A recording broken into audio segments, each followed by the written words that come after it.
Good morning. We're going to talk about characters and how do we know them. So, characterization is the process by which the author reveals the character's personality to the reader, and they do it in two ways: direct characterization, which the author tells you the personality of the character directly in the text. An example: the mean girl looked at her class and laughed.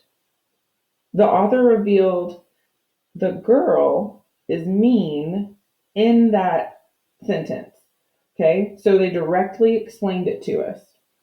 There's no question. They also use indirect characterization. And indirect characterization is when the author reveals the character's personality through speech, thoughts, their effect on others, actions, and looks. And we use this acronym STEAL to help us when we are looking for characterization and different character traits.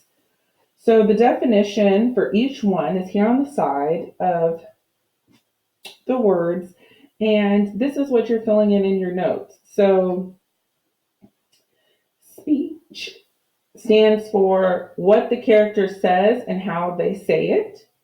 And the dialogue between two characters can reveal the nature of their relationship. Okay, so dialogue really expresses to us how the character is feeling by how they say it. And when looking at a drama and the stage directions, and looking at the thoughts, which will be our next one, we can really kind of shape together who that character is. So the next one is thought.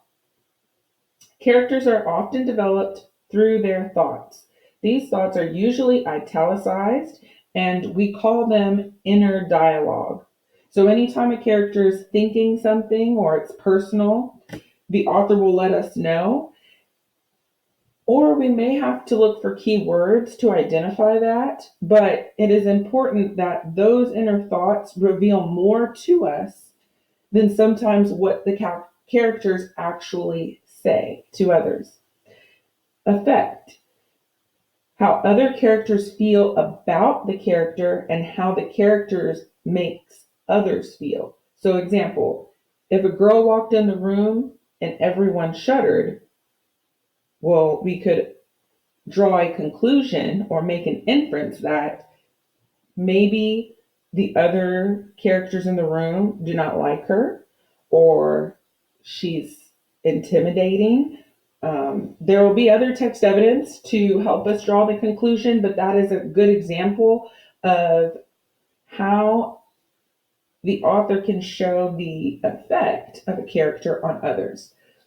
The next one is actions. Authors use the character's actions and descriptions of their body language to increase characterization. So, body language is a very easy way to understand how someone feels without using dialogue or thoughts.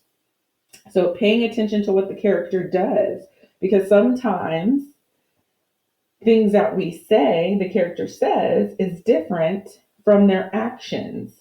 Okay, and we talked about irony earlier this week, and that's when we could pay more attention because we may, as the reader, know that the character did something, but the other characters in the story do not, even though they're saying to the other characters that they didn't. We know as the reader they did. Okay, so all of the literary terms that we have covered this week, they all tie together. Okay, looks is the last one. A character's appearance can tell us a lot about him or her. All authors use appearance to help us understand more about the character in the story.